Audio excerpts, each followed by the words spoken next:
Problemas y disciplinas de la filosofía. Los problemas filosóficos son tres: ser, llamado también ontológico; conocer, llamado también nociológico; y actuar, llamado ético o moral. En cuanto al ser, todo ser tiene dos dimensiones. Una es el onto, que refiere a la esencia, mientras que el ente refiere a la existencia. El ser lo podemos clasificar en tres: ser primero, ser natural y ser humano. Hasta ahora, de todos ellos, el que conoce es el ser humano. De aquí que el segundo problema filosófico es el conocer. Implica el conocimiento. El conocimiento tiene elementos. Uno es el sujeto, que es quien conoce, y el objeto, que es lo conocido.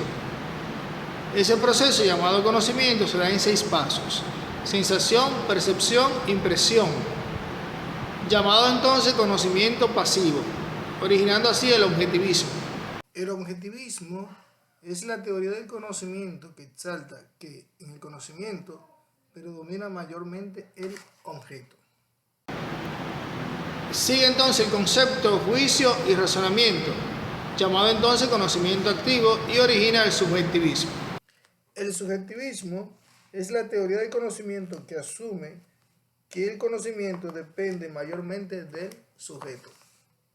Están también los tipos de conocimiento, que conforman 2 niveles: el general, donde el primer grado es el popular. Lo popular se alimenta de lo mítico, de lo supersticioso y de la religión. Y en segundo grado está el común o cotidiano, que es el que se aprende en el día a día.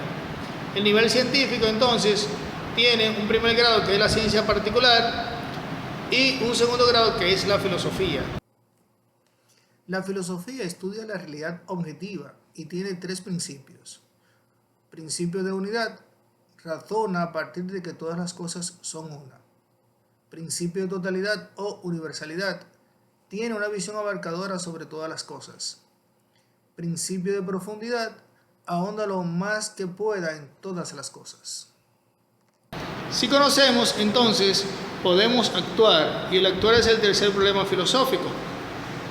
Se da en base a fases o etapas, que son 3: intención, deliberación y consentimiento.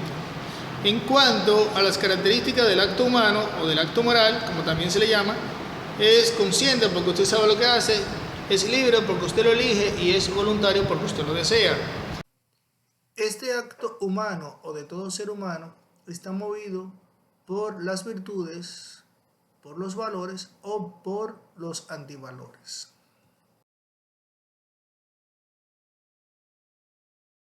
En cuanto a las ramas filosóficas, podemos decir que para el problema del ser hay 7 disciplinas. La primera es la metafísica, que tiene que ver con la esencia de las cosas, con el onto del ser.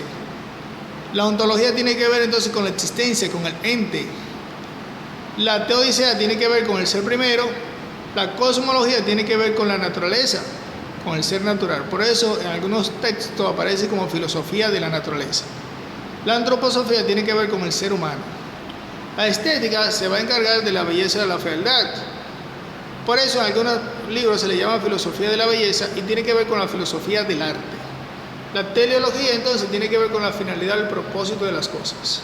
Las 4 principales son la metafísica, que tiene que ver el porqué de las cosas; la ontología, que tiene que ver con el qué; la estética, que tiene que ver con el cómo; y la teleología, con el para qué.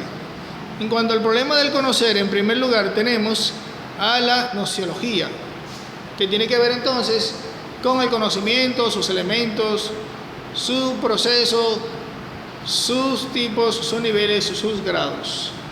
Le auxilia en primer lugar la epistemología. Epistemología tiene que ver entonces con el conocimiento científico comprobado, y por eso en algunos libros a la epistemología se le llama filosofía de la ciencia. Está también la metodología, que tiene que ver con el método, con estudiar el método. La hermenéutica, que tiene que ver con la interpretación científica, de tal manera que se interpreta en base a lo leído, lo estudiado, lo investigado. Y la lógica, que tiene que ver entonces con la coherencia del pensamiento.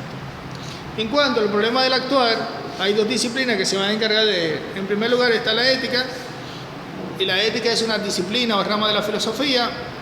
Va a estudiar a la moral, y la moral entonces es un problema filosófico.